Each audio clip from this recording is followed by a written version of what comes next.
Assalamualaikum warahmatullahi wabarakatuh. Sebelumnya, perkenalkan kami dari kelompok 8 akan membahas tugas presentase materi brand ambassador dan perilaku konsumen. Izin memperkenalkan diri terlebih dahulu. Saya Elia Aprilia Fauzia dengan NIM belakang 116 dan rekan Saya Audi Ayu Maresa dengan NIM belakang 109. Saya dengan nama Silmi Afifah, NIM belakang 119. Untuk mempersingkat waktu, langsung saja kita ke pembahasan materi tentang brand ambassador. Landasan teori. Menurut Kotler dan Keller, duta merek adalah juru bicara periklanan atau juru bicara produk, dipilih dari kepribadian atau unknown yang memiliki tampilan menarik untuk menarik perhatian dan ingatan konsumen. Perusahaan menggunakan duta merek untuk mengajak dan mempengaruhi konsumen untuk menggunakan produk yang ditawarkan oleh para selebriti tersebut. Perilaku konsumen adalah studi bagaimana individu, kelompok, dan organisasi memilih, membeli, menggunakan, dan menempatkan barang, jasa, ide, atau perjalanan atau pengalaman untuk memuaskan keinginan dan kebutuhan mereka. Perilaku konsumen menggambarkan cara individu mengambil keputusan untuk memanfaatkan sumber daya mereka yang tersedia seperti waktu, uang, usaha, guna membeli barang-barang yang berhubungan dengan konsumsi.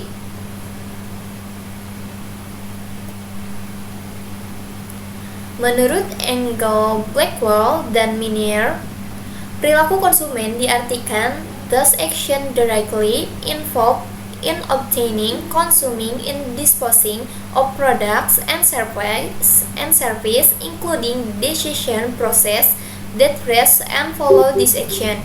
Perilaku konsumen merupakan tindakan-tindakan yang terlibat secara langsung dalam memperoleh, mengkonsumsi, dan membuang suatu produk atau jasa, termasuk proses keputusan yang mendahului dan mengikuti tindakan-tindakan tersebut.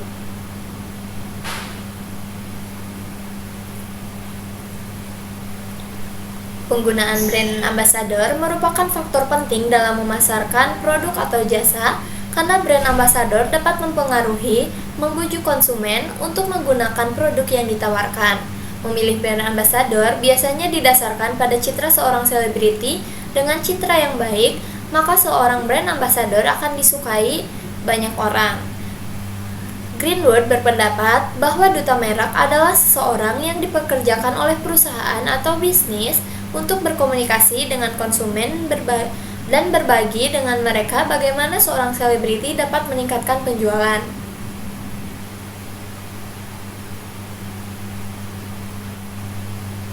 Perspektif internal memberikan duta merek peran khusus dalam konteks branding internal. Karenanya, duta merek menerima misi khusus untuk bertindak atas nama merek.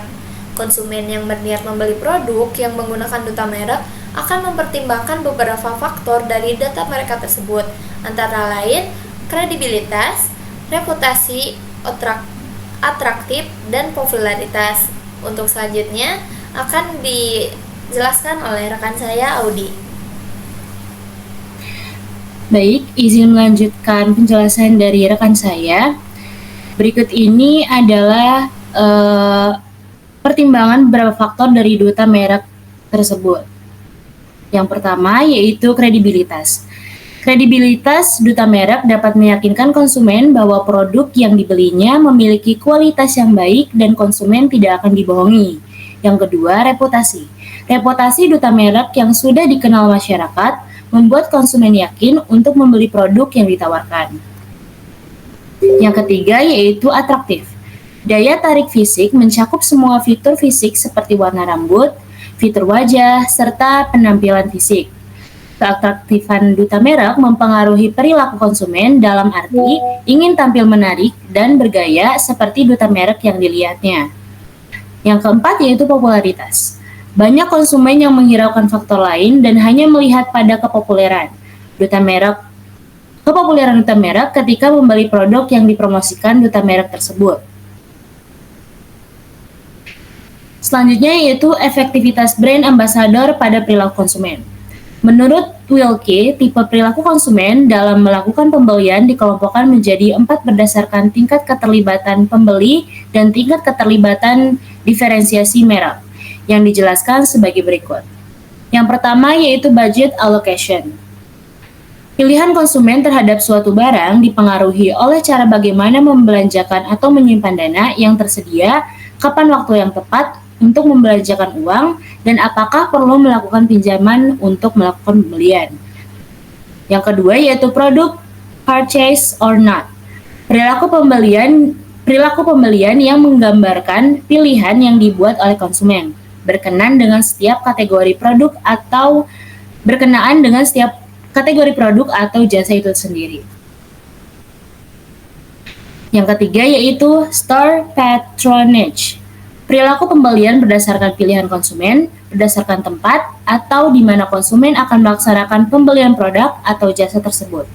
Misalnya, apakah lokasi bakery menjadi salah satu faktor yang menentukan konsumen dalam melakukan proses pembelian.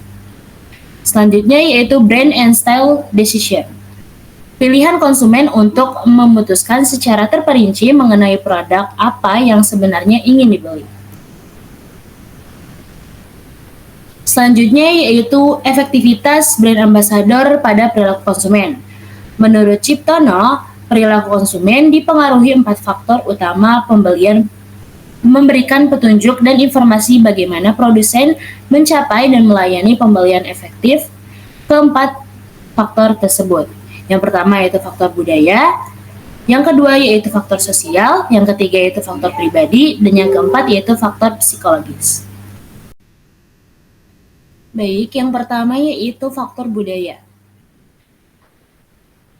Sub yang pertama yaitu budaya, masyarakat mendapatkan kumpulan nilai, persepsi, preferensi, dan perilaku dari keluarganya serta lembaga-lembaga penting lain.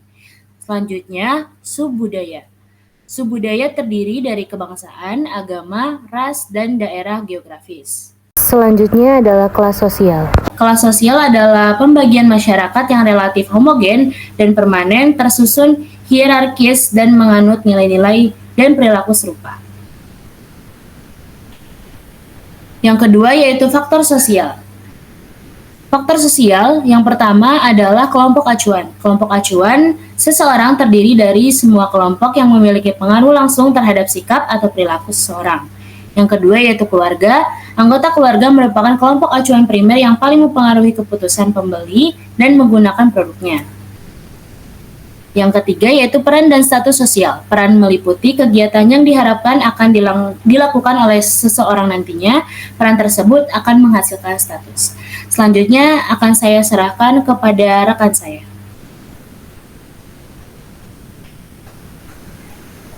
Baik, kita lanjut ke materi, yaitu faktor pribadi. Faktor pribadi yang pertama yaitu usia dan tahap siklus hidup. Konsumsi dibentuk siklus hidup keluarga. Pemasar sering memilih kelompok-kelompok berdasarkan siklus hidup sebagai pasar sasaran. Yang kedua yaitu pekerjaan dan lingkungan ekonomi. Pembelian produk sangat dipengaruhi oleh pekerjaan, keadaan dan lingkungan ekonomi seseorang.